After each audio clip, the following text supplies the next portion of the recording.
नमस्कार, मैं हूं सुरेश चौहान के और आप देख रहे हैं बिंदास बोल। बिंदास के शुरू में ही मैं तमाम हिंदुस्तानियों को स्वतंत्रता दिवस की शुभकामनाएं देता हूं। आज हम एक 70 साल के 7 दशक के पर्व को पार कर रहे हैं, लेकिन आज भी इतने सालों बाद भी हम आज़ादी के मायने समझने पर पुनर्विचार करने पर मजबूर है। आखिर ऐसा क्या कारण है कि इतने साल बाद भी हम केवल अपने अधिकारों की बात करते हैं, हम स्वतंत्रता की बात करते हैं, हम हमें क्या चाहिए इसकी बात करते हैं, लेकिन इस देश के प्रति हमारा क्या कर्तव्य है इसकी बात नहीं करते, इसको लेकर नहीं कुछ करते। क्या कारण है इन सब कुछ स्थिति का, और क्या यह स्थिति हमारे बहुत सारी समस्याओं का कारण नहीं है? कैसे बदलेंगे इसको? और इसलिए आज के बिंदास में हम स्थिति, कारण, परिणाम और उपाय इस दिशा में जाएंगे। आपके कॉल लेंगे, हमारे साथ 2 विशेष अतिथि भी जुड़े रहेंगे और आप भी फोन से जुड़े रहेंगे। पहले मुद्दा,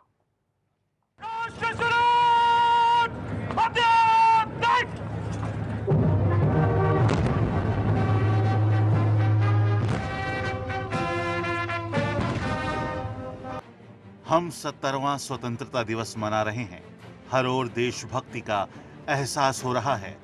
गर्व के साथ हम अपने शहीदों का सम्मान कर रहे हैं, जिनमें कुछ को हम जानते हैं और कुछ को नहीं। हमारे लाखों ऐसे हीरो रहे हैं जो गुमनाम हैं, लेकिन उन्होंने अपना सब कुछ देश को स्वतंत्र कराने में लुटा दिया।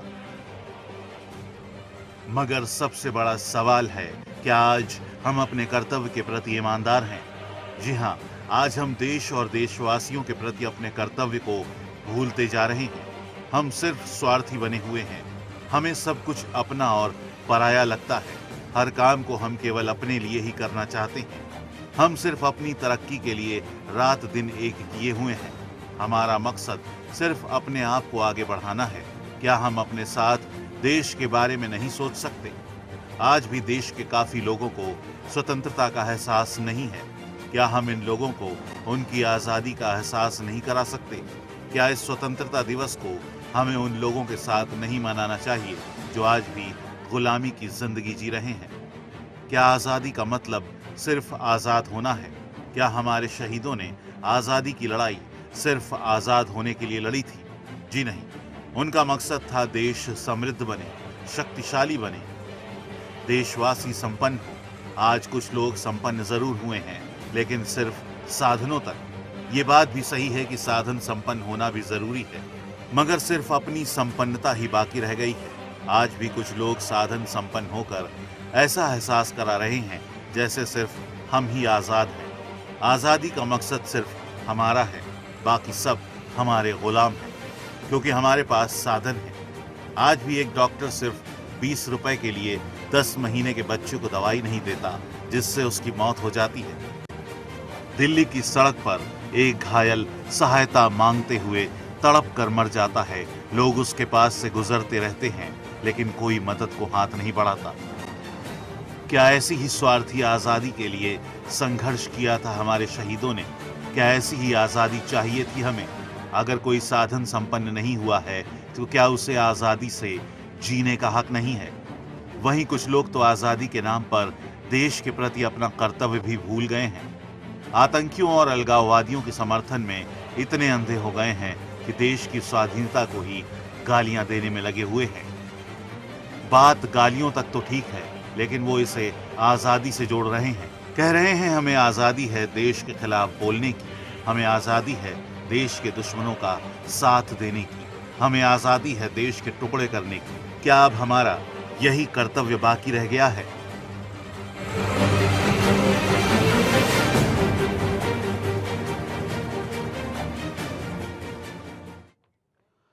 यह मुद्दा है और इस मुद्दे पर हमको आजादी के इस पूर्व संध्या पर चिंतन करना है, मनन करना है। हमें सोचना है कि आखिर 7 दशक बाद भी हमको इस पर क्यों सोचना पड़ रहा है। और अगर अभी नहीं सोचेंगे, अभी नहीं चेतेंगे, अभी नहीं जगेंगे, अभी नहीं आगे बढ़ेंगे, तो हम हिंदुस्तान को, कल का हिंदुस्तान कैसे बनाएंगे?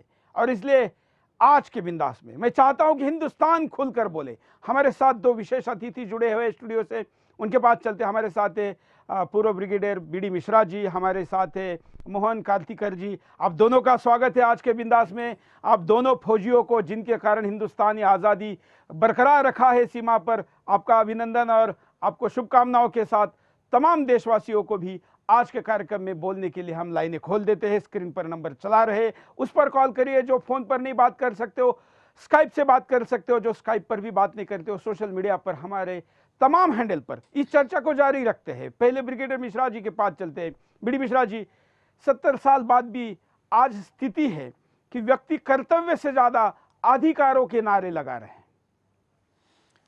सुरेश जी, पहले तो मैं ये कहना चाहूँगा कि 15 अगस्त स्वतंत्रता दिवस मेरे लिए खास मायने रखता है, क्योंकि मैं 5वीं क्लास का स्टूडेंट था जब मैंने 15 अगस्त 1947 में प्रभात फेरी में एक छोटा बच्चा जैसा निकर पहन के, हाफ शर्ट पहन के, जो मेरी माँ ने नया सिलवा के मेरे को पहनाया था, मैंने प्रभात फेरी की थी।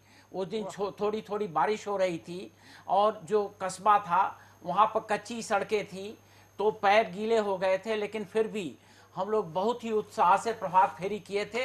वह दिन मुझे याद है। और जब हम लोग वापस स्कूल में आए प्रभात फेरी के बाद, तो कस्बे के जितने हलवाई थे उन लोगों ने अच्छी अच्छी मिठाइयाँ बना के हम लोगों को पत्तों के प्लेट में 5-5 मिठाइयाँ दी थी। और उस वक्त उत्साह यह था, हम यह समझते थे कि हम कोई एक स्वर्णिम युग की तरफ जा रहे हैं। और एक बात मैं और भी बताना चाहता हूँ कि हमारे स्कूल के बगल में ही एक रेलवे स्टेशन था। एक छोटी लाइन वहाँ चलती थी और 2 ट्रेनें जाती थी और 2 ट्रेनें आती थी। 15 अगस्त के दिन सुबह उस प्लेटफार्म पर खचाखच भीड़ और दिनों की तरह थी। और जब असिस्टेंट स्टेशन मास्टर ने टिकट विंडो खोला तो उसको बड़ा भौचक्का लगा, क्योंकि टिकट विंडो पर कोई खड़ा नहीं था। और वो प्लेटफॉर्म पर आके बहुत जोर जोर से चिल्लाने लगा कि सिग्नल हो गया है, ट्रेन आने वाली है और टिकट ले लो। लोगों ने यह कहा कि टिकट तो अंग्रेजों ने हमारे ऊपर लगाया था, अंग्रेज तो अब चला गया, अब हम टिकट क्यों लें, अब तो हम स्वतंत्र भारत के स्वतंत्र नागरिक हैं, यह ट्रेन हमारी है। मैं उस अरसे से मैंने शुरू किया है स्वतंत्रता दिवस को देखने के लिए। कहना मैं ये चाहता हूं कि जब कॉन्स्टिट्यूशन बना और ये 26 जनवरी 1950 को जब लागू हुआ, तो उस वक्त जिन लोगों ने कॉन्स्टिट्यूशन बनाया था और जो लोग कॉन्स्टिट्यूएंट असेंबली में थे, उन लोगों का कष्ट, त्याग, उन लोगों का संघर्ष, समर्पण इतना बड़ा था कि उन लोगों को यह लगा कि हमको फंडामेंटल ड्यूटीज इस संविधान में नहीं लिखना पड़ेगा, क्योंकि वो मोटिवेटेड थे। वो समझते थे कि भारत के हर नागरिक यही समझेंगे कि देश के प्रति मेरा कर्तव्य है। लेकिन माहौल ऐसा बिगड़ा कि 1976 में एक अमेंडमेंट हुआ कॉन्स्टिट्यूशन का, और पार्ट 4 था, उसमें डायरेक्टिव प्रिंसिपल फॉर स्टेट्स थे, लेकिन पार्ट 4A उसमें बनाया गया अमेंडमेंट के तहत, और 51A फंडामेंटल ड्यूटीज करके उसमें 11 ड्यूटीज लिखी गई। और उसमें जो सबसे पहले ड्यूटी लिखी गई वो मैं आपको पढ़ के बताना चाहूंगा, और वो था abide by the constitution and respect it's ideals and institutions, national flag and the national anthem. मुझे इतनी तकलीफ होती है कि जब यहाँ पर नेशनल फ्लैग का नाम होता है तो जादवपुर यूनिवर्सिटी का एक प्रोफेसर कहता है कि हम नेशनल फ्लैग नहीं लगाएंगे अपने यूनिवर्सिटी में, क्योंकि हमारी ऑटोनमस जो स्टेटस है वो कम हो जाएगी। और नेशनल एंथम को कुछ लोग कहते हैं। आपके बात में जोड़ना चाहूंगा कि पश्चिम बंगाल में ज्योति बसु जब तक मुख्यमंत्री थे तब तक वो कभी भी फ्लैग होस्टिंग में नहीं गए, ना 26 जनवरी ना 15 अगस्त। बिल्कुल सही बात है, तो अफसोस होता है। लेकिन मैं कहना यह चाहता हूं कि यह जो नेशनल एंथम को आज कहते हैं कि इसमें जो भारत भाग्य विधाता लिखा है, यह मैं नहीं कहूंगा। तो यह हम किस दिशा में जा रहे हैं, हम क्या कर रहे हैं, मैं समझता हूं कि एक पॉइंट के ऊपर आपके पास भी आएंगे। हमारे पास काकतीकर जी है, उनके पास भी जाएंगे, दर्शकों के कॉल भी लेंगे। काकतीकर जी, आप कैसा देखते हैं?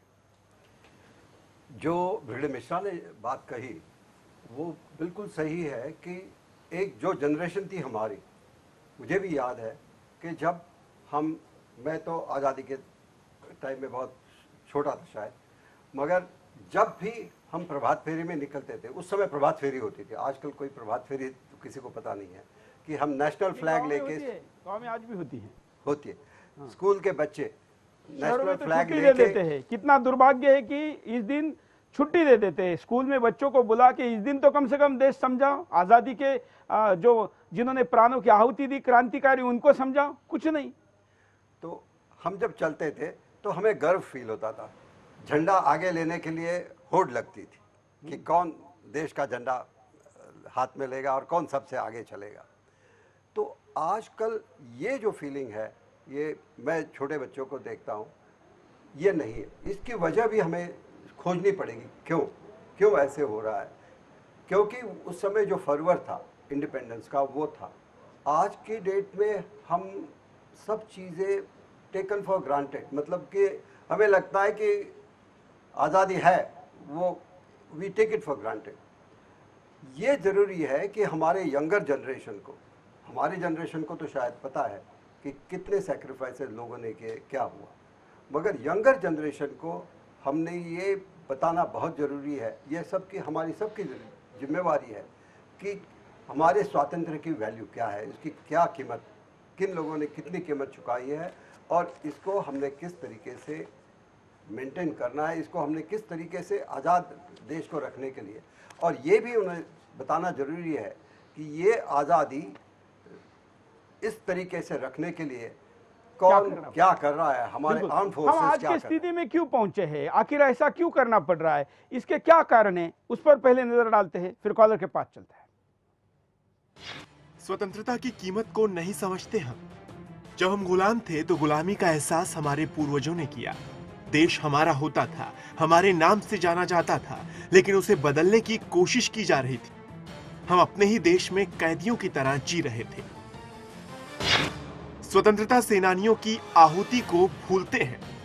जब स्वतंत्रता दिवस होता है तो हमारे भीतर देशभक्ति हिलोरे लेने लगती है, लेकिन हम अपने शहीदों और उनके आदर्शों को अपने जीवन में कभी उतारने की कोशिश ही नहीं करते।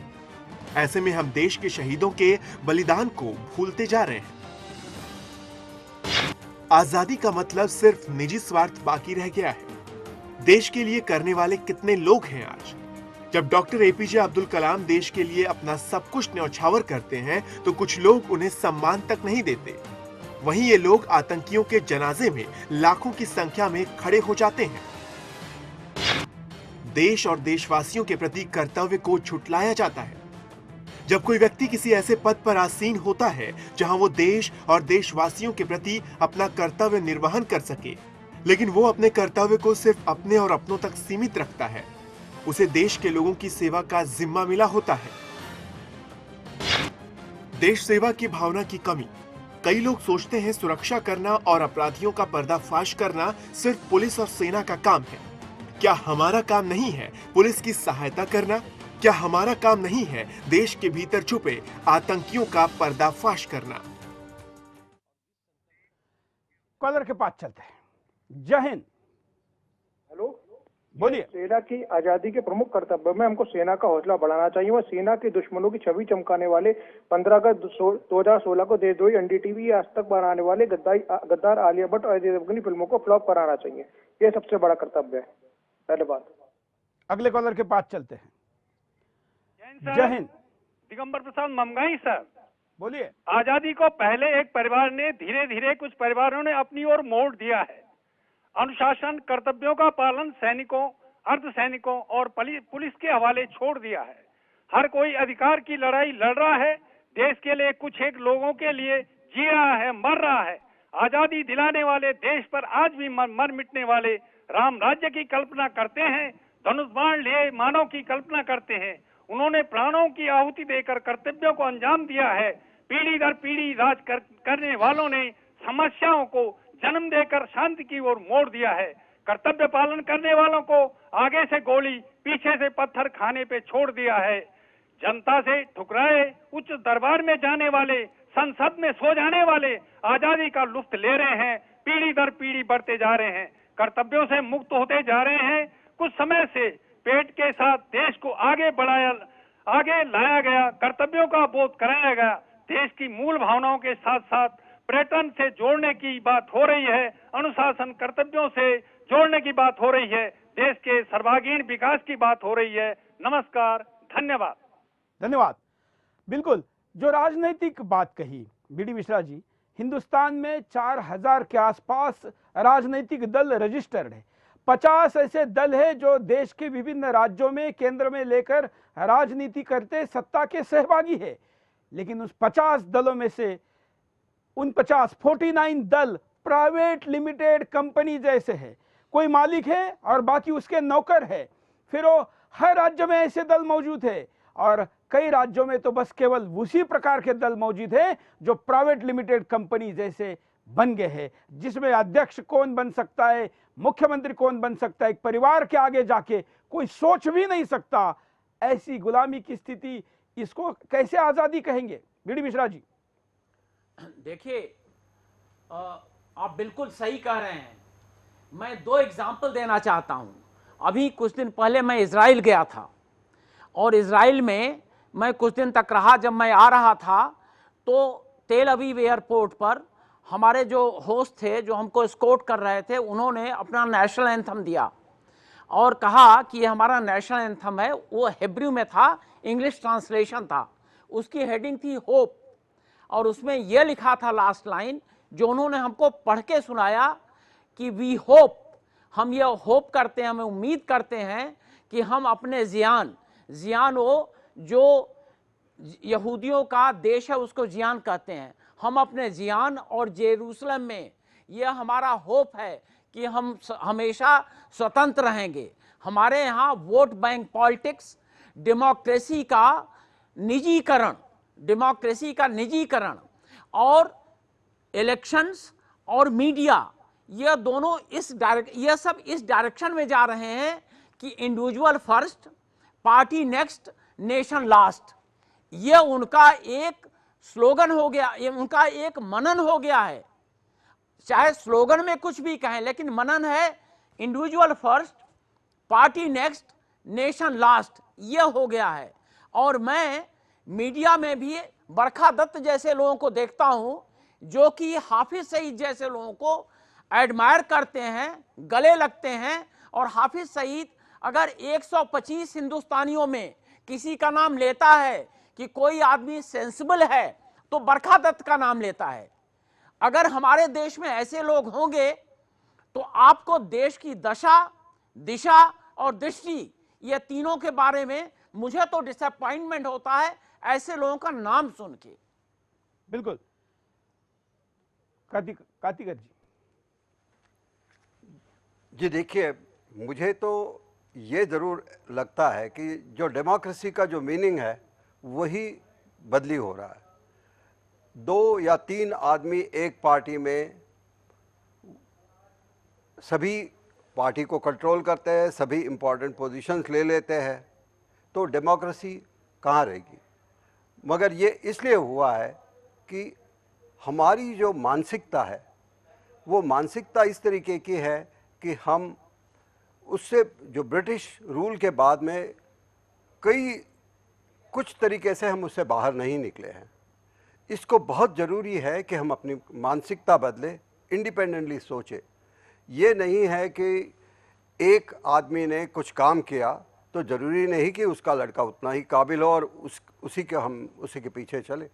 डेमोक्रेसी का मतलब ये है कि काबिलियत के ऊपर हमारी लीडरशिप डिसाइड होनी चाहिए, और ये होने के लिए हमें ज़रूरी है कि हर एक हिंदुस्तानी को ये सोचना चाहिए कि ये डेमोक्रेसी है और ना कि ये वंशवाद से हम चले। और ये तभी हो सकता है कि जब हम सब हिंदुस्तानी इस तरीके से सोचें। बिल्कुल, कई कॉलर हमारे साथ जुड़े हैं, उनके पास चलते हैं। जय हिंद, बोलिए। जी, ये जी अपना जी हमें ये स्वतंत्रता दिवस से बड़ी खुशियों से मनाते आ रहे हैं जी। चलिए, धन्यवाद। अगले कॉलर के पास चलते हैं। जय हिंद, बोलिए। हेलो, जय श्री राम। बोलिए। मैं अरुणेश मिश्रा कानपुर से बोल रहा हूँ, विश्व हिंदू परिषद से।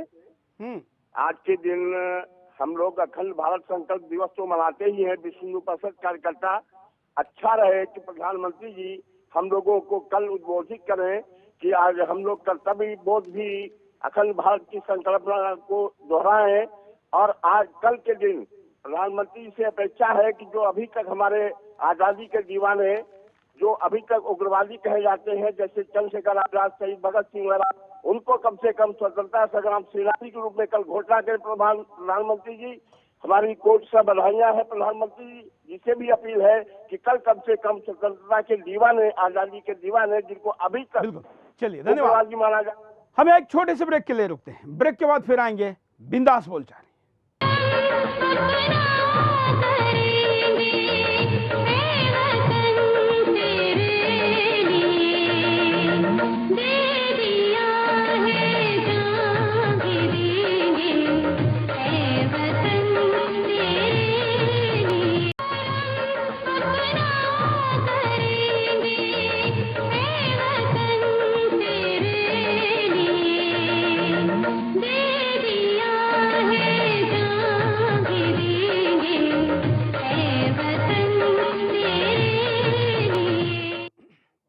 ब्रेक के बाद आपका एक बार फिर से स्वागत है। आप बिंदास देख रहे हैं और बिंदास में हम बात कर रहे हैं कि आखिर हम केवल अपने अधिकारों की बात क्यों करते हैं, कर्तव्य की बात क्यों नहीं करते।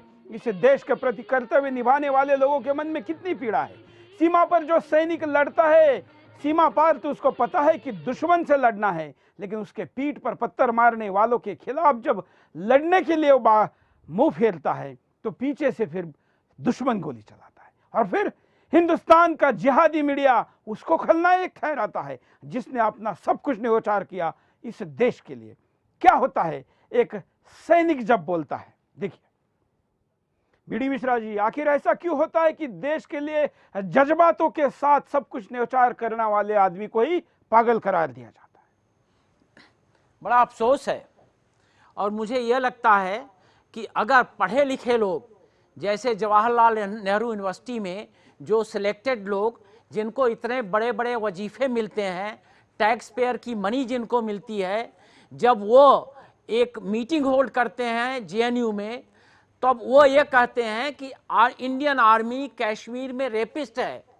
जबकि फैक्ट यह है कि कश्मीर में आज के दिन में भी किसी आर्मी के जवान के ऊपर, जेसीओ के ऊपर, ऑफिसर के ऊपर कोई रेप का एफआईआर नहीं है। तब भी यह पढ़े लिखे लोग, 2 महीने पहले जिस लड़की को मीडिया के सामने लाकर यह कहा गया कि रेप हुआ है, उसी लड़की ने प्रेस कॉन्फ्रेंस कहा कि रेप नहीं हुआ है। यह सत्यता अभी अभी सामने आई है। लेकिन यही लोग जब ये सब बातें करते हैं तो हमारे देश के बड़े बड़े नेता वहां जाके कहते हैं कि मैं तुमको सपोर्ट करता हूं। तो इस पर आर्मी का क्या मोरल रहेगा। मैं भी 2 बार कश्मीर में मेरी पोस्टिंग हुई है। मैंने battalion line of actual control Poonch में कमांड किया है, और वहां पर हमारे जज्बात ये होते थे कि हमारी 1 इंच की जमीन पाकिस्तानी नहीं ले सकता है, अगर वो लेगा तो ओवर माय डेड बॉडी। और ये हमारे बटालियन में 800 लोगों का सबका यही संकल्प था। अफसोस होता है कि आज के दिन में जो बटालियन वहां हैं लाइन ऑफ एक्चुअल कंट्रोल पर, उनके ऊपर हर तरीके के रिस्ट्रिक्शंस और हर तरीके का ब्लेम ये कश्मीर घाटी के लोग कर रहे हैं, पत्थर मार रहे हैं उनको। मैं ये समझता हूं कि जो लोग पत्थर मार रहे हैं वो उतना ही देशद्रोह कर रहे हैं जितना Pakistani line of actual control के उस पार से कर रहा है। बिल्कुल काकतीकर जी, खास करके हिंदुस्तान का मीडिया जब इस प्रकार के जवानों को, जिनकी क्या आरती उतारनी चाहिए, जो कि भगवान की तरफ पूज्य होने चाहिए, ऐसे लोगों के खिलाफ षड्यंत्र करता है, तो आप जैसे पूर्व सैनिक को कैसा दुख होता है? हमें इस बात का बहुत दुख होता है। सबसे पहले मीडिया, जैसे पहले भी ब्रिगेडियर मिश्रा साहब ने कहा, हमारा मीडिया रिस्पॉन्सिबल एक्ट नहीं करता, ऐसे मुझे लगता है। जरूरी है, आज़ादी है। आज़ादी का मतलब ये नहीं कि इस आज़ादी का दुरुपयोग किया जाए। मैंने एक आपके पहले प्रोग्राम में बताया था कि एक इजराइल में एक दिन एक एक्सप्लोजन हुआ, कुछ लोगों की मौत हुई। उसी दिन एक साइंटिस्ट ने बहुत अच्छी वैरायटी एक धान की इन्वेंट की या डेवलप की। आप देखिए, अगर हमारे यहाँ होता तो एक्सप्लोजन का सबसे ऊपर पिक्चर्स के साथ आ जाता, मगर उस दिन उस कंट्री में कोई भी न्यूज़पेपर में ये नहीं आया पहले पेज के ऊपर कि एक्सप्लोजन हुआ, इतने आदमी मर गए। मगर जो अचीवमेंट साइंटिस्ट ने की थी उसको बहुत अच्छी तरह से पब्लिसिटी दे के सबसे ऊपर लाया गया। ये हमारा आउटलुक में फ़र्क है। बिल्कुल। दूसरी और बात इसमें यह है कि बिल्कुल, मीडिया का जो सेना के प्रति आउटलुक है, उस आउटलुक को जब तक नहीं बदलेंगे, मीडिया का ओवरऑल अप्रोच नहीं बदलेंगे, तब तक ये नहीं होगा। इसके लिए नेताओं का भी दृष्टिकोण जिम्मेवार है। सेना का हमने आपको अभी दिखाया था, पुलिस वाला क्या नेता को समझाता है। देखिए, सेना वाले की बात हमने देखी, आप पुलिस वाले की बात देखी। ये सिस्टम की कितनी गुलामी है कि एक सक्षम अधिकारी अपने अधिकारों का तक पूरा उपयोग नहीं कर पाता। बड़ा अफसोस की बात है। मैं यह समझता हूं कि जो सिस्टम है, ये सिस्टम कुछ ये वाकई कुछ डामाडोल हो गया है। मैं आपको एक और एग्जाम्पल देना चाहता हूं। वो एग्जाम्पल यह है कि जब 29 साल हमारे आज़ादी के ख़त्म हुए और जब इंडियन कॉन्स्टिट्यूशन में फंडामेंटल ड्यूटीज़ लिखी गई, अफसोस की बात यह है कि उस वक़्त एक ऐसी बात लिखी गई जो किसी भी कॉन्स्टिट्यूशन, वर्ल्ड के किसी कॉन्स्टिट्यूशन में नहीं है, क्योंकि हर कॉन्स्टिट्यूशन में, हर देश के कॉन्स्टिट्यूशन बनाने वालों ने यह बेसिक ड्यूटी आदमी की समझी और उसको नहीं लिखा। और इसमें जो 51A(C) है, जो आर्टिकल है कॉन्स्टिट्यूशन का, वो लिखता है to promote, to uphold and protect the sovereignty, unity and integrity of India. जब यह बात लिखने की जरूरत पड़ जाए किसी देश के कॉन्स्टिट्यूशन में, तो लगता यह है कि देश का हर आदमी गुमराह है। बिल्कुल, देश का हर आदमी गुमराह है।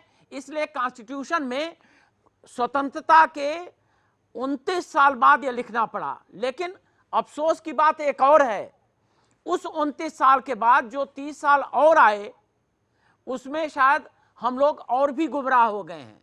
यह सबसे बड़े अफसोस की बात है, क्योंकि जो JNU में हुआ, जो लोग पढ़े लिखे लोगों ने किया, और जहां पर इतने बड़े बड़े नेता जाके उनकी हिमायत कर रहे थे और उनको कह रहे थे कि तुमको हमारा समर्थन है, तो लगता यह है कि हम और भी नीचे आ गए हैं राष्ट्रभक्ति में और राष्ट्र प्रथम के काउंट में। अफसोस की बात है। बिल्कुल, यह बिल्कुल। अक्रॉस द बोर्ड है। बिल्कुल। और हमने अब तक आपको सेना, पुलिस दोनों दिखाए। अब एक आम हिंदुस्तानी क्या कहता है, सोचता है, नाना पाटेकर का तीसरा वीडियो मिश्रा जी, 15-20 साल पुराना ये वीडियो है किसी फिल्म का, आज भी प्रासंगिक है। कोई शक नहीं, इसमें कोई शक नहीं। जिस तरीके से देश आगे जा रहा है, जो यहाँ पर आज हो रहा है, खास तौर से अभी जो कश्मीर हम देख रहे हैं, और जो पार्लियामेंट में इसके बारे में डिबेट हुआ और सब लोग प्राइम मिनिस्टर को ही अटैक करने लगे, जैसे पूरे जो पत्थर चले हैं प्राइम मिनिस्टर ने फेंका है। बड़े अफसोस की बात है। और वहां पर इस तरीके से पत्थर फेंकने वालों की इतना प्रशंसा हो रही है, पाकिस्तान के वो टुकड़े पर पल रहे हैं, और जो अलगाववादी नेता हैं उनको 500-500 रुपए एक एक लड़के को रोज का देते हैं पत्थर फेंकवाने के लिए। और हमारे पार्लियामेंट में पार्टी लाइन पर सब डिवाइडेड हैं। देश की अस्मिता, एकता, सॉवरेनिटी, यूनिटी, उस पर कोई ख्याल नहीं है। और ये बातें होती हैं, तो मैं समझता हूं कि ये बड़ी जो ये बात कह रहे थे इस पिक्चर में, शायद अब भी वो लागू होती है, अब भी वो बिल्कुल सही है। हम नहीं सुधरेंगे तो यही करते रहेंगे। कार्तिक जी, ये बात जो आपने अभी दिखाई बहुत आज के दिन में भी एप्लीकेबल है, मगर हमने ये सोचना है कि क्या ये ऐसे ही चलता रहेगा। इसके लिए हमें हिंदुस्तानी होने के नाते कुछ करना पड़ेगा, नहीं तो जैसे 29 साल के बाद, 70 साल के बाद जो हम देख रहे हैं, प्रोग्रेस के बजाय रिग्रेशन हो रहा है। इसीलिए हमें ज़रूरी है कि कर्तव्य दक्षता हर एक भारतीय नागरिक के अंदर आना जरूरी है। और ये वहाँ से शुरू होती है जिसको हम कहते हैं सेल्फ डिसिप्लिन। वो हमारे हर एक काम में अत्यंत जरूरी है। चाहे अब आप रास्ते में चल रहे हो, जैसे आपने दिखाया, हम देखते हैं कोई मर रहा है, किसी को एक्सीडेंट हो गया, हम कुछ नहीं करते। हम खुद जाते हैं, अपनी गाड़ी गलत तरीके से रास्ते में लगा देते हैं, पीछे ट्रैफिक जैम हो जाता है। छोटी छोटी चीज़ें हमारे हर दिन के बर्ताव में हम इस तरीके से करते हैं जो हमारे देश के हित में है, ना हमारे समाज के हित में है। और ये इम्प्रूवमेंट तब होगी जब हर एक आदमी सोच समझ करके इस इम्प्रूवमेंट को लाना चाहेगा। बिल्कुल, दो तरीके से इसके लिए एक राष्ट्रीय चरित्र बनना जरूरी है। एक राष्ट्रीय एक जैसा व्यवहार पूरे हिंदुस्तानी का, हर हिंदुस्तानी व्यक्ति का होना चाहिए। इसके दो तरीके हैं। एक तो हिंदुस्तान में या तो आप सजा की डर से आप ला सकते हो, या तो सेल्फ डिसिप्लिन, जब आदमी अंदर से सोचे कि मैं अपने देश के लिए, मैं अपने समाज के लिए क्या कर रहा हूँ।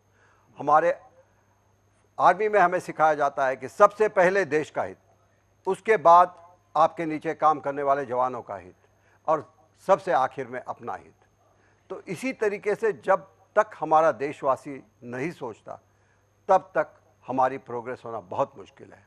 और ये करने के लिए मीडिया, हमारे पॉलिटिकल लीडर्स और हमारे समाज के नेता, इनकी बहुत बड़ी जिम्मेवारी है जो हम अभी नहीं निभा रहे हैं। और ये निभाना, ये अत्यंत आपका सबसे बड़ा कर्तव्य एज ए मीडिया। ये मैं आपकी चैनल की नहीं बात कर रहा हूँ, मैं जनरली हमारे इंडियन मीडिया की बात कर रहा हूँ। अगर आप क्रॉस सेक्शन में देखेंगे तो जैसे बीडी मिश्रा साहब ने कहने के बजाय जिहादी मीडिया कहता हूँ मैं। जिहादी मीडिया को अपना रास्ता सुधारना पड़ेगा, अपना सही तरीके से राष्ट्रहित के तौर से सोचना पड़ेगा, तब जाके ये पॉसिबल हो सकता है। नहीं तो ये अधोगति होती रहेगी।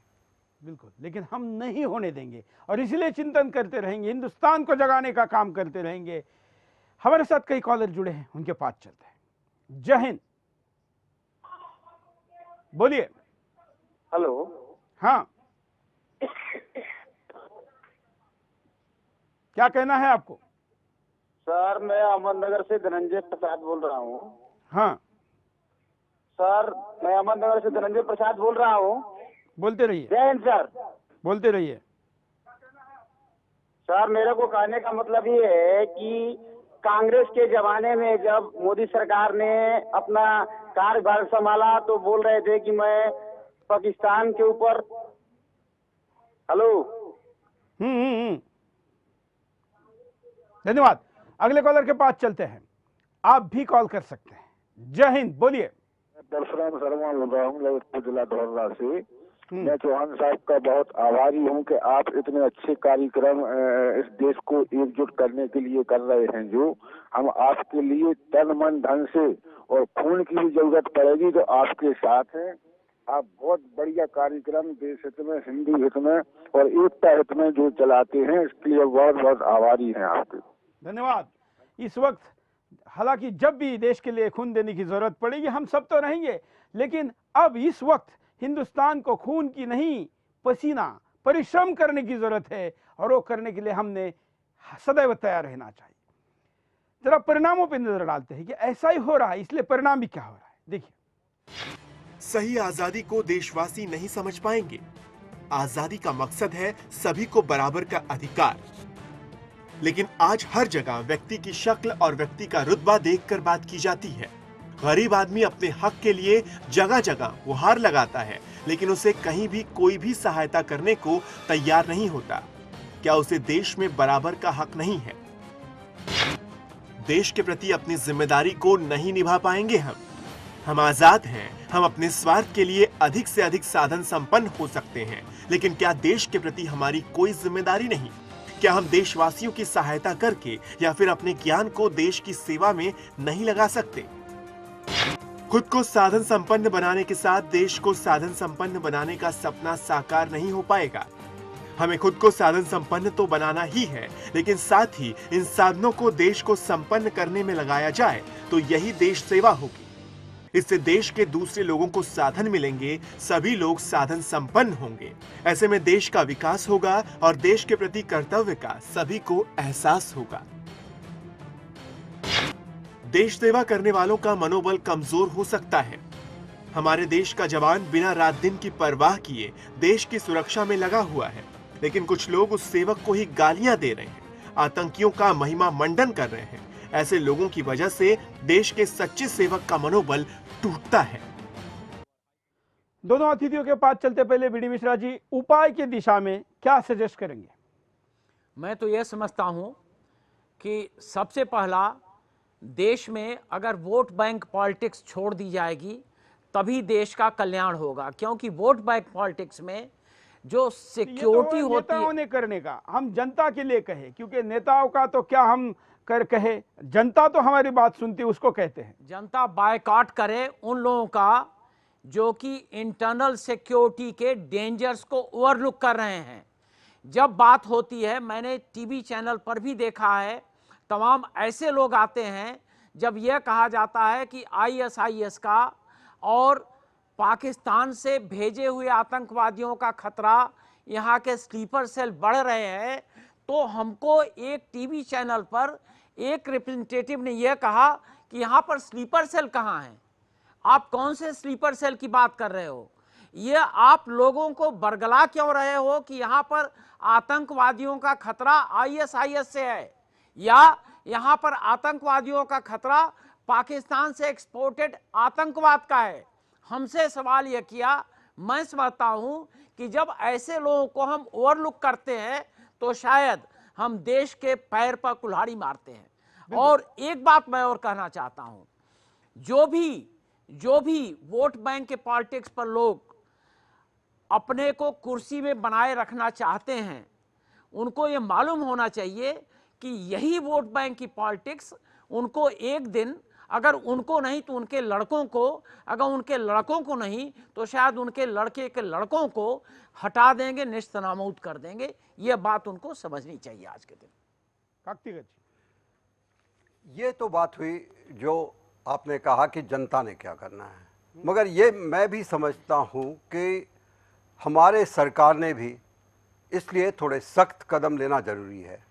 डेमोक्रेसी ज़रूर है, फ्रीडम ज़रूर है, फ्रीडम ऑफ स्पीच ज़रूर है, मगर इसका मतलब ये नहीं कि जो आदमी खड़ा हो जाए और देश के खिलाफ बोलने लगे।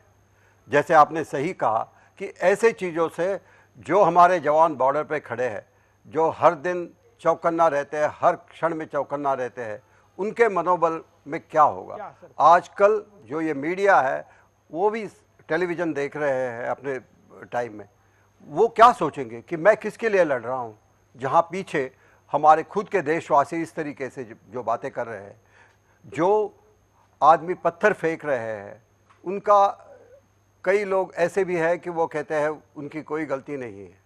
अगर ये इस तरीके की बातें होती है तो हमारे जवानों का मनोबल कम होगा। तो इसमें एक तो आपने कहा कि हमारे नागरिकों ने इसके ऊपर बहस करना चाहिए या कहना चाहिए गलत है, मगर उस संकल्प की शक्ति से ही ये देश बच सकता है। मैं आप दोनों का आभारी हूं, कॉलर का भी आभारी हूं। आज इन शुभकामनाओं के साथ संकल्प की आवश्यकता है। ये स्वतंत्रता स्वैराचार नहीं है, ये स्वच्छंदता नहीं है, ये कर्तव्य का बोध दिलाने वाली होनी चाहिए। 70 साल बाद भी अगर हम यहीं पर अटके हुए हैं तो हमारी सारी समस्याओं का कारण भी यही है। और इसलिए बाबू क्या करे, इसलिए नेता क्या करे, इसलिए उद्योगपति क्या करे, मीडिया क्या करे, इसके पहले मैं क्या करूं, यह संकल्प लेने और सोचने की जरूरत है। दूसरा भला भी कुछ गलत रास्ते पर जा रहा हूं, जिस दिन मैं अपने सही रास्ते पर जाने का प्रयास करूंगा, राष्ट्र सर्वप्रथम कहूंगा, तो मुझे एक ऐसा नैतिक बल मिलेगा कि मैं किसी के भी खिलाफ बोल सकता हूं, और वो मेरा बोलना, मेरा वो ललकारना, मेरी वो गर्जना हर गलत व्यक्ति को सही रास्ते पर लाने के लिए एक शक्ति बनेगी। और इसलिए अपने से शुरुआत करिए। 70 साल बाद अगर यह संकल्प भी हम 1 साल पूरा करने में कामयाब रहे कि मेरे से शुरुआत करेंगे, तो हम 71वां साल नहीं, हजारों साल इस देश के मजबूती के साथ ला पाएंगे। पुनः शुभकामनाओं के साथ आज के लिए